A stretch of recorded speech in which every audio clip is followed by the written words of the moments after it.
বাবু এই সাপটাই প্যানার মধ্যে থাকে বাবু, আর ভুল করে যদি কাউকে প্যানার মধ্যে কামড়িয়ে এই মাথাটাকে মনে হবে জলডুড়া সাপে কামড়িয়েছে।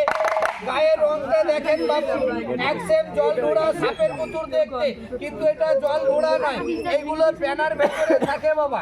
এই দেখো গায়ের রংটা দেখো, একসেপ বাবু জলডুড়া সাপের মতন দেখতে। তবে জলডুড়া ভেবে বাবু ছেড়ে দেবেন না, তাহলেই জীবন চলে যাবে। এরই নাম পদ্মগোবর সাপ বলে। এইবার ছেড়ে দেখাবো, এই দেখেন এইবার ছেড়ে দেখাবো। তাড়াতাড়ি ঢুকে যাও, তাড়াতাড়ি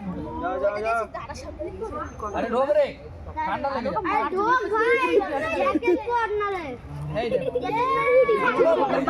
যাবে। ভাই একটু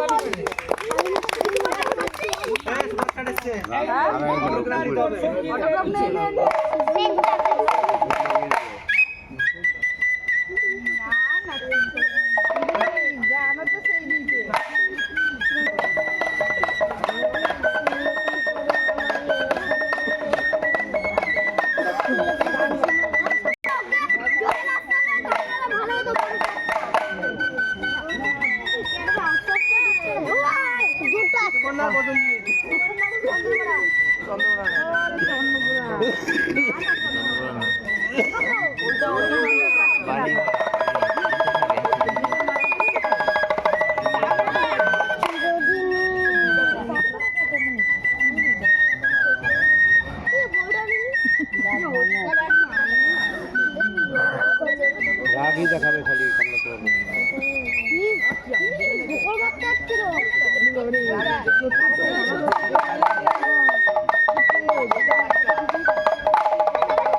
বাবু। এইটা আলখড়ি সাপ বলে, ধানের জমিতে বসবাস করে, আর ভুল করে মানুষকে আলের জমিতে পেলে কেমন ছবল মারবি। আর এইটা এটা কানপুরা সাপ বলে ভাই, আর এটার নাম হচ্ছে তেঁতুল খরিস। এটা পদ্মগোবর বাবু। মনসা দেখলেন একটু হাত তুলে প্রণাম করবেন, পয়সা দেন আর না দেন, কেননা এর উপরে বাবু ঠাকুর নাই বাবা। 33 কোটি দেবতার মধ্যে জ্যান্ত ঠাকুর মা মনসা আছে। লে মা, তোমাকে যারা যারা প্রণাম করলো, আর কে করলো না আমি জানি না মা, তুমি যদি সত্যি ঠাকুর থাকো তাহলে মা সকল ভাই বোনকে একটু আশীর্বাদ দাও মা। জিভ বার করে বাবু, কেউ ফাঁকি দেবেন না। আজ এসেছি বলে তোমাদের পাড়ায় কাল আসবো না। আমরা এলে বাবু 6 মাস 3 মাস পর আসি। লে মা দেখ, জিভ বার করো, কামড়াবি না। হ্যাঁ কামড়াবি না বলছি, কামড়াবি না বলছি। হ্যাঁ জিভ বার করো, সবাইকে একটু আশীর্বাদ দাও। জিভ বার করে বাহ ভোলে শঙ্কর, সবাইকে আশীর্বাদ দাও। দেখো কে তোমাকে 10-20 টাকা পেটে খেতে দান করে বাবু। থাকলে দেবেন, না থাকলে দিতে হবে না ভাই, কোনো জোর জুলুম নাই। হ্যাঁ যাও বাবু, সবাই মিলে এনে দেবেন। ঠান্ডা লাগবে।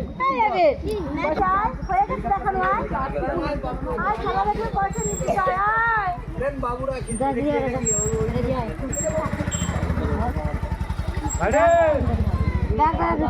বাবু এনে দেন বাবু।